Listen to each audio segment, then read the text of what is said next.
Hello everyone, it's me Uncle John. Today I am going to read Essex 1691, Great Expectation by Charles Dickens. Chapter 1, Pip Meets a Stranger. My first name was Philip, but when I was a small child, I could only manage to say Pip. So Pip was what everybody called me. I lived in a small village in Essex with my sister, who was over 20 years older than me, and married to Joe Gargery, the village blacksmith. My parents had died when I was a baby, so I could not remember them at all, but quite often I used to visit the churchyard about a mile from the village to look at the names on their gravestones. My first memories of sitting on a gravestone in that churchyard one cold gray December afternoon, looking out at the dark, flat, wild marshes divided by the black line of the River Thames, and listening to the rushing sound of the sea in the distance. "Don't say a word," cried a terrible voice, as a man jumped up from the graves and caught hold of me. "If you shout, I'll cut your throat." He was a big man, dressed all in gray, with an iron chain on his leg. His clothes were wet and torn. He looked exhausted and hungry and very fierce. I had never been so frightened in my whole life. "Don't cut my throat, sir," I begged in terror. "Tell me your name, boy, quick," still holding me, "and show me where you live." "My name is Pip, sir, and I live in the village over there." He picked me up and turned me upside down. Nothing fell out of my pocket except a piece of old bread. He ate it in two bites like a dog and put me back on the gravestone. "So, where are your father and mother?" he asked. "There, sir," I answered, pointing to their graves. "What?" he cried, and was about to run when he saw where I was pointing. "Oh, I see, they are dead. Well, who do you live with?" "If I let you live, which I haven't decided yet, with my sister, sir, wife of Joe Gargery, the blacksmith." "Blacksmith, you say?" And he looked down at his leg, then held me by both arms and stared fiercely down into my eyes. "Now look here, you bring me a file. You know what that is, and you bring me some food. If you don't, or if you tell anyone about me, I'll cut your heart out. I promise I'll do it, sir." I answered. I was badly frightened, and my whole body was trembling. "You see," he continued, smiling unpleasantly at trouble with the young man, "a friend of mine, who roasts boys' hearts and eats them. He'll find you wherever you are. He'll have your heart. So bring the file and the food to that wooden shelter over there early tomorrow morning. If you want to keep your heart, that is. Remember, you promised." I watched him turn and walk with difficulty across the marshes, the chain hanging clumsily around his leg. Then I ran home as fast as I could. My sister, Mrs. Joe Gargery, was very proud of the fact that she had brought me up by hand. Nobody explained to me what this meant, and because she had a hard and heavy hand, which she used freely on her husband as well as me, I suppose that Joe and I were both brought up by hand. She was not a beautiful woman, being tall and thin, with black hair and eyes and a very red face. She clearly felt that Joe and I caused a lot of trouble, and she frequently complained about it. And Joe, on the other hand, was a gentle, kind man with fair hair and weak blue eyes, who quietly accepted her scolding, because Joe and I were in the same position of being scolded by Mrs. Joe. We were good friends, and Joe protected me from her anger whenever he could. So when I ran breathlessly into the kitchen, he gave me a friendly warning. "She's out looking for you, Pip. She's got the stick with her." The stick had been used so often for beating me that it was now quite smooth. Just then Mrs. Joe rushed in. "Where have you been, you young monkey?" she shouted. I jumped behind Joe to avoid being hit with the stick. "Only to the churchyard," I whispered, starting to cry. "Churchyard? If I hadn't brought you up, you'd be in the churchyard with our parents. You sent me to the churchyard one day. Now let me get your supper ready, both of you." For the rest of the evening I thought of nothing but the stranger on the marshes. Sometimes as the wind blew round the house, Imagine I heard his voice outside, and I thought with horror of the young man who ate boys' hearts. Just before I went to bed, we heard the sound of a big gun on the marshes. Hey, was that a gun, Joe? I asked. Ah, another convict escaped. One got away last night. They always fire the gun when one escapes. Who fires the gun? I asked. Joe shook his head to warn me. Too many questions. My sister, if you must know, it's the man in the prison ships who fired the gun. I wonder who is put into prison ships and why. In a general way, quietly desperate to know the answer. This was too much for Mrs. Joe. Listen, my boy. I didn't bring you up by hand to annoy people to death. There are ships on the river which are used as prison. People who steal and murder are put in the prison ships and they stay there for years sometimes. They always begin their life of crime by asking too many questions. Now go to bed. I couldn't sleep at all that night. I was in terror of the young man who wanted my heart. I was in terror of the man with the iron chain. I was in terror of my sister, who would soon discover I had stolen her food. As soon as there was a little light in the sky outside my window, I got up and went quietly down to the kitchen. I stole some bread, cheese, and a big meat pie, hoping that if there was a lot of food ready for Christmas, nobody would notice what was missing. I didn't dare take the whole brandy bottle, so I poured some into a smaller bottle to take away with me. Then I filled up the brandy bottle with what I thought was water from a big brown bottle, took a file from Joe's box of tools, and ran out onto the dark marshes. The mist was so thick that I could not see anything. Although I knew my way to the shelter very well, I almost got lost this time. I was near it when I saw a man sitting on the ground, half asleep. I went up and touched his shoulder. He jumped up and it was the wrong man. He was dressed in gray too and had an iron chain on his leg. He ran away into the mist. It's the young man, I thought, feeling a pain in my heart. When I arrived at the shelter, I found the right man.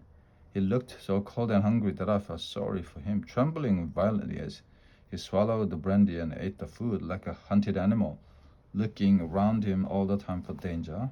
You're sure you didn't tell anyone or bring anyone? No, sir. I'm glad you're enjoying the food, sir. Thank you, my boy. You've been good to a poor man. But I'm afraid there won't be any left for him. Him? Who's that? My friend stopped in the middle of eating. The young man who travels with you. Oh, him. He doesn't want any food. I thought he looks rather hungry, I answered. He stared at me in great surprise. Looked? When? Just now over there. I found him half asleep and I thought it was you. He was dressed just like you, and I was anxious to express this politely. He had the same reason for wanting to borrow a file. Then I did hear them fire the gun last night, boy. When you're on the march alone at night, imagine all kinds of things. Voices calling guns, marching, but show me where this man went. I'll find him and I'll finish with him. I smashed his face. Give me the file first. I was afraid of him now, that he was angry again. I'm sorry, I must go home now. He did not seem to hear, so I left him bending over his leg and filing away at his iron chain like a madman. I stopped in the midst to listen, and I could still hear the sound of the file. Chapter 2. Catching a Convict. All that morning I was frightened that my sister would discover that I had stolen from her, but luckily she was so busy cleaning the house and roasting the chickens for Christmas lunch that she did not notice that I had been out, or that any food was missing. At half past one or two guests arrived. Mr. Whoopsley and had a large nose and a shining bald forehead, and was the church clerk. Mr. Pumblechook, who had a shop in the nearest town, was a fat, middle-aged man with a mouth like a fish and staring eyes. He was really Joe's uncle, but it was Mrs. Joe who called him uncle. Every Christmas day he arrived with 2 bottles of wine, handing them proudly to my sister. "Oh, Uncle Pumblechook, this is kind," she always replies. "No more than you deserve," was the answer every time. Sitting at table with these guests, I would have felt uncomfortable even if I hadn't robbed my sister. Not only was Pumblechook's elbow in my eye, but I wasn't allowed to speak, and they gave me the worst piece of meat. Even the chickens must have been ashamed of those parts of their bodies. And they are alive, and worse than that, the adults never left me in peace. Before we eat, let us thank God for the food in front of us, said Mr. Wopsle in the deep voice he used in church. Do you hear that? Whispered my sister to me. Be grateful, especially, said Mr. Chambers firmly. Be grateful, boy, to those who brought you up by hand. Why are young never grateful? Wondered Mr. Wopsle sadly. Their characters are naturally bad, answered Mr. Pumblechook. And all three looked unpleasantly at me. And they were guests. George's position was even lower than usual, but he always tried to help me if he could. Sometimes he comforted me by giving me extra gravy. He did that now. Just imagine, boy, said Mr. Pumblechook, if your sister hadn't brought you up. You listen to this, said my sister to me crossly. If, as I say, she hadn't spent her life looking after you, where would you be now? Would you offer me more gravy? It was a lot of trouble to you, madam, Mr. Wopsle said sympathetically to my sister. Trouble, trouble? And she started a list of all my illnesses, accidents, and crimes. Everybody except Joe looked at me with disgust. Joe added more gravy to the meat, swimming on my plate. And I wanted to pull Mr. Wopsle's nose. In the end, Mrs. Joe stopped for breath. I said to Mr. Pumblechook, "Have a little brandy, uncle." There's a bottle already open. It had happened at last. Now should he discover I had stolen some brandy and put water in the bottle, the Pumblechook held his glass up to the light, smiled importantly at it, and drank it. When immediately afterwards he jumped up and began to rush around him in a strange wild dance. I stared at him in grateful. Was he mad? I wondered if I had murdered him, but if so, how? To himself, gasping into a chair, crying medicine. Then I understood. Instead of filling up the brandy bottle with water, I had put Mrs. Joe's strongest, most unpleasant medicine in by mistake. That was what the big brown bottle contained. But how could my medicine get into a brandy bottle? Asked my sister. Fortunately, she had no time to find the answer, as Mr. Pumblechook was calling for the hot rum to remove the taste of the medicine. And now she said, when the family was calmer, must all try Uncle Pumble's present to us. It's really delicious meat pie. That's right, Mrs. Joe, said Pumblechook, looking more cheerful now. Bring in the pie. You shall have some, Pip, said Joe kindly. I knew what would happen next. I couldn't sit there any longer. I jumped down from the table, ran out of the room, but at the front door I ran straight into a group of soldiers. Mrs. Joe was saying as she came out of the kitchen, "The pie has gone," but stopped when she saw the soldiers. "Excuse me, ladies and gentlemen," said the officer in charge. "I'm here in the king's name, and I want the blacksmith." "Why do you want him?" said my sister crossly. "Madame, speaking for myself, I like the pleasure of meeting his fine wife. Speaking for the king, I like him to repair these handcuffs." "Oh, very, very good," said Mr. Pumblechook, clapping. The soldiers waited in the kitchen while Joe lit the forge fire and studied work. I began to feel better now that everyone had forgotten the missing pie. "How far are we from the marshes?" asked the officer. "About a mile," replied Mrs. Joe. That's good. We'll catch them before it's dark." "Convict, officer?" said Mr. Wopsle. "Yes, two escaped convicts out on the marshes. Is anyone here? I sent them." The others all shook their heads.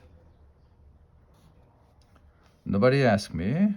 When the handcuffs were ready, Joe suggested we should go with the soldiers, and as Mrs. Joe was curious to know what happened, she agreed. So Joe and Mr. Wopsle and I walked behind the men to the village, out onto the marshes. "I hope we don't find those poor men, Joe," I whispered. "I hope not either, Pip," he whispered back. It was cold, with an east wind blowing from the sea. It was getting dark. Suddenly all wheels stopped. We heard shouts in the distance. "This way, run." An officer ordered, and we all rushed in the direction. The help became clear. "The murder! Escape convict, help!" We discovered two men fighting each other. One was my convict. The other was the man who had run away when I had seen him near the shutter. Somehow the soldiers held the man apart and put the handcuffs on them. "Here he is. I'm holding him for you," shouted my convict. "Officer, he tried to murder me," cried the other man. His face was bleeding and he was clearly very frightened. "Murder him? No," said the first. That would be too easy. I want him to suffer more. Back on the prison ship, he's lying as he did at our trial. You can't trust. Complacent. Then he noticed me for the first time. I shook my head at him to show that I hadn't wanted the soldiers to find him. He stared at me, but I did not know if he understood or not. Prisoners were taken to the riverside, where a boat was waiting to take them on to the prison ship. Just as I was about to leave, my convict said, "Officer, after my escape, I stole some food from the blacksmith's house. Bread, cheese, brandy, and a meat pie. I'm sorry. I ate your pie, blacksmith." "I'm glad you did. We don't know why you're a convict, but we shouldn't want you to die of hunger." The man rubbed his eyes with the back of his dirty hand. We watched the small boat carry him out to the middle of the river, where the great black prison ship stood high out of the water, held by its rusty chain. He disappeared into the ship, and I thought that was the last I had seen of him. The end.